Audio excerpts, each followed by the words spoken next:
ನಮಸ್ತೆ ಫ್ರೆಂಡ್ಸ್, ನಮ್ಮನೆ ಯೂಟ್ಯೂಬಿಗೆ ತಮಗೆಲ್ಲರಿಗೂ ಸ್ವಾಗತ. ನಾನು ಇವತ್ತು ಕಾಲಿಫ್ಲವರ್ ಅಥವಾ ಹೂಕೋಸನ್ನು ಮನೆಗೆ ತಂದಿದ್ದೇನೆ. ಇದರಿಂದ ಒಂದು ಗ್ರೇವಿ ಮಾಡಬೇಕು ಅಂತಿದ್ದೇನೆ ಹೂಕೋಸಿಂದ. ನಾನೀಗ ಆಲ್ರೆಡಿ ಹೂಕೋಸನ್ನು ತುಂಡು ಮಾಡ್ಕೊಂಡಿದ್ದೇನೆ. ನೋಡಿ, ಈ ಥರ ಕಟ್ಟಿಂಗ್ ಮಾಡಿಕೊಂಡು ಬಿಸಿನೀರಲ್ಲಿ ಹಾಕಿ ಸ್ವಲ್ಪ ಜಾಸ್ತಿ ಬೆಚ್ಚಗಿದ್ದ ಅಂದರೆ ಕುದಿಯುವ ಹಂತಕ್ಕೆ ಬಂದ ಬಿಸಿನೀರಿಗೆ ಇದನ್ನು ಹಾಕಿ ಅರ್ಧ ಗಂಟೆ ಇಟ್ಟಿದ್ದೆ. ಇದಕ್ಕೆ ಉಪ್ಪು ಮತ್ತು ನಾನು ಇದಕ್ಕೆ ಅರಿಶಿಣವನ್ನು ಸೇರಿಸ್ಕೊಂಡು ಒಂದು ಅರ್ಧ ಗಂಟೆ ಇಟ್ಟಿದ್ದೆ. ಈಗ ಅದನ್ನು ಸೋಸಿಟ್ಕೊಂಡಿದ್ದೇನೆ. ಹಾಗೆ ಇದನ್ನು ಮಸಾಲೆ ಮಾಡಲಿಕ್ಕೆ ನಾನು ಒಂದು ಅರ್ಧ ತೆಂಗಿನಕಾಯಿಯನ್ನು ನೋಡಿ ಈ ಥರ ಹುರ್ಕೊಂಡಿದ್ದೇನೆ. ಆಲ್ರೆಡಿ ಅದಕ್ಕೆ ಅರಿಶಿಣ ಹಾಕಿರೋದ್ರಿಂದ ಹುರ್ಕೊಳ್ಳುವಾಗ ಹಾಕ್ಕೊಳ್ಳಿಲ್ಲ. ಇದಕ್ಕೆ ಒಂದು ಅರ್ಧ ಬೆಳ್ಳುಳ್ಳಿ, ಒಂದು ಕರಿಬೇವಿನ ಎಲೆ ಮತ್ತು ಸ್ವಲ್ಪ ಈರುಳ್ಳಿ ಅಂದರೆ ಒಂದು ಸಣ್ಣ ಗೆಡ್ಡೆಯ ಈರುಳ್ಳಿಯನ್ನು ಈ ಥರ ಕಟ್ ಮಾಡಿ ಹಾಕ್ಕೊಂಡಿದ್ದೇನೆ. ಒಂದಿಷ್ಟು ಮೆಣಸು ಖಾರಕ್ಕೆ ಅನುಗುಣವಾಗಿ ತೊಗೊಂಡಿದ್ದೇನೆ. ನಾನು ಸ್ವಲ್ಪ ಖಾರ ಜಾಸ್ತಿ ಇರೋ ಕಾರಣ ಖಾರಕ್ಕೆ ಇಷ್ಟು ಮೆಣಸನ್ನು ತೊಗೊಂಡಿದ್ದೇನೆ. ಒಂದು 6 ಮೆಣಸು ಖಾರ ಮೆಣಸು ತೊಗೊಂಡಿದ್ದೇನೆ. ಹಾಗೆ ಬೆಳಗ್ಗೆ ಅಥವಾ ಗುಂಟೆ ಮೆಣಸನ್ನು ಒಂದು 5-6 ತೊಗೊಂಡಿದ್ದೇನೆ. ಈಗ ನಾನು ಮೊದಲಿಗೆ ಈ ಮೆಣಸು ಮತ್ತು ಈ ತೆಂಗಿನಕಾಯಿನ ಒಟ್ಟಿಗೆ ಹಾಕಿ ರುಬ್ಬಿಕೊಂಡು ಬರ್ತೀನಿ. ಹಾಗೆಯೇ ಈ ಮಸಾಲೆಯನ್ನು ರುಬ್ಬುವಾಗಲೇ ನಾನು 1 ಸ್ಪೂನಷ್ಟು ಹುಳಿ ಪೌಡರನ್ನ ಹಾಕ್ಕೊಳ್ತಾ ಇದ್ದೇನೆ. ಹಾಗೆಯೇ ಕೊತ್ತಂಬರಿ ಮತ್ತು ಜೀರಿಗೆಯ ಮಿಶ್ರಣದ ಪೌಡ್ರನ್ನು ಒಂದು 2 ಸ್ಪೂನಷ್ಟು ಸೇರಿಸ್ಕೊಳ್ತಿದ್ದೇನೆ. ಈಗ ಇದನ್ನು ರುಬ್ಬಿಕೊಂಡು ಬರ್ತೇನೆ. ಇವಾಗ ಮಸಾಲೆಯನ್ನು ರುಬ್ಬಿಕೊಂಡು ಬಂದಿದ್ದೇನೆ ನೋಡಿ. ಈಗ ನಾನು ಸ್ಟವ್ ಮೇಲೆ ಒಂದು ಮಣ್ಣಿನ ಪಾತ್ರೆ ಇಟ್ಕೊಂಡಿದ್ದೀನಿ. ಅದಕ್ಕೆ ಒಂದು 3-4 ಸ್ಪೂನ್ ಕೊಬ್ಬರಿ ಎಣ್ಣೆ ಹಾಕ್ಕೊಳ್ತಾ ಇದ್ದೇನೆ. ಅಂದಾಜಿಗೆ ಯಾವ ಎಣ್ಣೆಲಾದರೂ ಮಾಡ್ಬೋದು. ನಾವು ಕೊಬ್ಬರಿ ಎಣ್ಣೆನೇ ಯೂಸ್ ಮಾಡೋಕ್ಕಲ್ಲ, ಕೊಬ್ಬರಿ ಎಣ್ಣೆಯಲ್ಲಿ ಮಾಡ್ತಾಯಿದ್ದೇನೆ.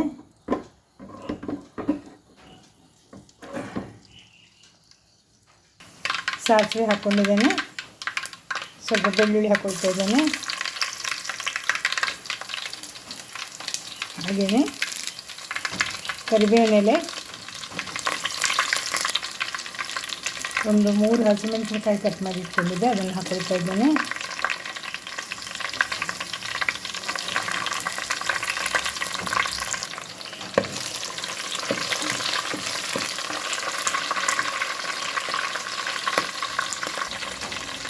ಒಂದು ಈರುಳ್ಳಿ ಕಟ್ ಮಾಡಿ ಇಟ್ಕೊಂಡಿದ್ದೀನಿ, ಅದನ್ನು ಸೇರಿಸ್ಕೊಳ್ತಾ ಇದ್ದೀನಿ.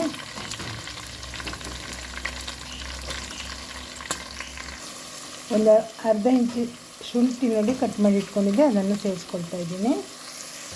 ಹಾಗೆ ಟೊಮೆಟೊವನ್ನು ಹಾಕ್ಕೊಂಡಿದ್ದೇನೆ. ಚೆನ್ನಾಗಿ ಮಿಕ್ಸ್ ಮಾಡುವ.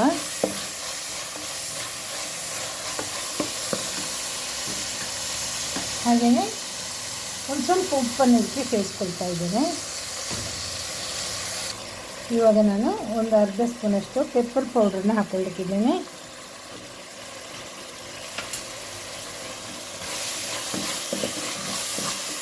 ಈರುಳ್ಳಿ ಮತ್ತು ಟೊಮೆಟೊ ಚೆನ್ನಾಗಿ ಮಿಕ್ಸ್ ಆಗಿದೆ, ಅದು ಮೆತ್ತಗಾಗಬೇಕು. ಈಗ ನೋಡಿ ಒಗ್ಗರಣೆಯಲ್ಲಿ ಎಲ್ಲ ಮೆತ್ತಗಾಗಿ ಬಂದಿದೆ. ಈರುಳ್ಳಿ ಟೊಮೆಟೊ ಎಲ್ಲ ಸಾಫ್ಟ್ ಆಗಿದೆ. ಈಗ ನಾನು ಕ್ಲೀನ್ ಮಾಡಿ ಇಟ್ಕೊಂಡು ವಾಶ್ ಮಾಡಿದ ಗೋಬಿ ಅಥವಾ ಕಾಲಿಫ್ಲವರ್ ಇದನ್ನು ಸೇರಿಸ್ಕೊಳ್ಳಿಕ್ಕಿದ್ದೇನೆ. ಈ ಕಾಲಿಫ್ಲವರಲ್ಲಿ ಮಾಡುವಂಥ ಗೋಬಿಯನ್ನು ನಾವು ಅಂಗಡಿಯಲ್ಲಿ ತಿಂತೀವಲ್ಲ, ಅದು ಅಂಗಡಿಯವರು ಚೆನ್ನಾಗಿ ವಾಶ್ ಮಾಡಿದರೆ ಸರಿ, ಇಲ್ಲ ಅಂದರೆ ತುಂಬ ಅದರಲ್ಲಿ ಹುಳ ಹುಪ್ಪಟೆಗಳಿರ್ತವೆ. ಹಾಗೆಯೇ ಅದು ಮಾಡುವಾಗಲೇ ಗಿಡದಲ್ಲಿ ಬೆಳೆಯುವಾಗ ಬಳ್ಳಿಯಲ್ಲಿ ಏನಾಗ್ತದೆ ಅದು, ಆ ಸಂದರ್ಭದಲ್ಲಿ ಅದನ್ನು ಉಳಿಸ್ಕೊಳ್ಬೇಕಿದ್ರೆ ತುಂಬ ಸಲ ಸ್ಪ್ರೇ ಮಾಡಬೇಕಾಗ್ತದಂತೆ. ಅಂಥ ವಿಷ ವಸ್ತು ಅಂತ ಇದನ್ನು ಹೇಳ್ಬೋದು. ಆದರೆ ಅದನ್ನು ತಿನ್ನೋದಕ್ಕೆ ಯೋಗ್ಯವಾಗಿ ಮಾಡಿಕೊಳ್ಳೋದು ನಮ್ಮ ಕೈಯಲ್ಲಿದೆ. ಆದಷ್ಟು ಉಪ್ಪು ಮತ್ತು ಹಳದಿಯನ್ನು ಹಾಕಿ ಕುದಿಯುವ ನೀರಲ್ಲಿ ಹಾಕಿ ಅದನ್ನು ಇಡಬೇಕು ಒಂದು ಅರ್ಧ ಗಂಟೆ. ಆಮೇಲೆ ಅದನ್ನು ಯೂಸ್ ಮಾಡಬೇಕು. ಮೊದಲೇ ತೊಳೆದ ನಂತರ ನೀರಲ್ಲಿ ಹಾಕಿಟ್ಕೊಂಡು ಆಮೇಲೆ ಇದನ್ನು ಉಪಯೋಗ ಮಾಡಿಕೊಳ್ಬೇಕು. ನಾವು ಸೀದಾ ತಗೊಂಡು ಅದನ್ನು ಹಾಗೆಯೇ ಕಟ್ ಮಾಡಿ ಗೋಬಿ ಮಂಚೂರಿ ಅಥವಾ ಯಾವುದಾದ್ರು ಮಸಾಲೆಯನ್ನು ಮಾಡಿ ತಿನ್ನೋದ್ರಿಂದ ನಮ್ಮ ಆರೋಗ್ಯಕ್ಕೆ ತುಂಬ ಹಾಳಾಗ್ಬೋದು. ಆದ ಕಾರಣ ನಾವು ಈ ಬಗ್ಗೆ ಜಾಗೃತಿಯಿಂದ ಇರಬೇಕಾಗ್ತದೆ. ತಿನ್ನೋದಕ್ಕೆ ರುಚಿಯಾದ್ದೆಲ್ಲ ಚೆನ್ನಾಗೇ ಇದೆ ಅಂತಲ್ಲ, ಅದು ತಿಂದು ಒಂದೇ ಸಲಕ್ಕೆ ನಮ್ಮ ಮೇಲೆ ಎಫೆಕ್ಟ್ ಆಗದಿದ್ದರೂ ಆಮೇಲೆ ತೊಂದರೆ ಆಗ್ಬೋದು. ಅದಕ್ಕೆ ಜಾಗೃತರಾಗಿರಬೇಕಾಗ್ತದೆ.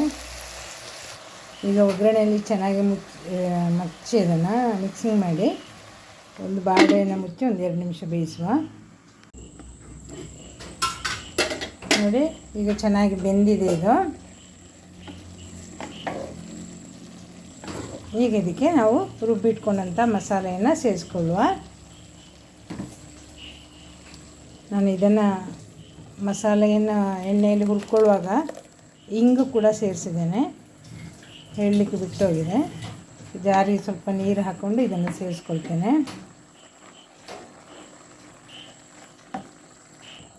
ನೋಡಿ ಇವಾಗ ನಾನು ಇಷ್ಟು ನೀರು ಹಾಕ್ಕೊಂಡಿದ್ದೇನೆ. ನಿಮ್ಗೆ ಬೇಕಾದಾಗೆ ನೀರು ಹಾಕ್ಕೊಳ್ಬೋದು, ಗಟ್ಟಿ ಬೇಕಿದ್ರೆ ಗಟ್ಟಿ ಇಟ್ಕೊಬೋದು, ಹೀಗೇನು ನೀರು ಹಾಕ್ಕೊಳ್ಬೋದು. ಚೆನ್ನಾಗಿ ಕುದಿ ಬರಲಿಕ್ಕೆ ಉಪ್ಪೆಲ್ಲ ನೋಡ್ಕೊಂಡು ಹಾಕ್ಕೊಂಡ್ಬಿಡಿ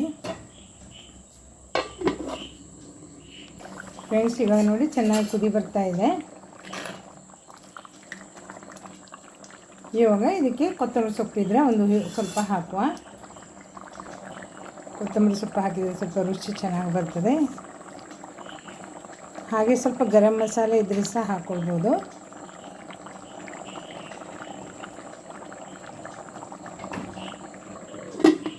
ಈಗ ಸ್ಟವ್ ಆಫ್ ಮಾಡಿಕೊಳ್ತೇನೆ ನಾನು. ನೋಡಿ ಸಾಂಬಾರನ್ನ ಇಳಿಸಿ ಇಟ್ಕೊಂಡಿದ್ದೇನೆ. ಈ ಥರದ ಮಸಾಲೆಯನ್ನು ಮಾಡಿ ಇಟ್ಕೊಂಡಾಗ ರೊಟ್ಟಿ, ಚಪಾತಿ ಆ ಥರ ಬೇರೆ ಬೇರೆ ತಿಂಡಿಗಳ ಜೊತೆ ಇದನ್ನು ನೆಂಚ್ಕೊಂಡು ತಿನ್ನಲಿಕ್ಕೆ ಚೆನ್ನಾಗಿರ್ತದೆ. ನಾನು ಮಾಡಿರುವ ಇವತ್ತಿನ ಈ ರೆಸಿಪಿ ನಿಮಗೆ ಇಷ್ಟ ಆಯಿತಾ? ಇಷ್ಟ ಆದರೆ ನಾನು ಲೈಕ್ ಮಾಡಿ, ಶೇರ್ ಮಾಡಿ, ಹಾಗೂ ನಿಮ್ಮ ಕಮೆಂಟನ್ನು ನನಗೆ ಹೇಳಿ ಅಂತ ಹೇಳ್ತಾ, thank you watching for my videos. Thank you.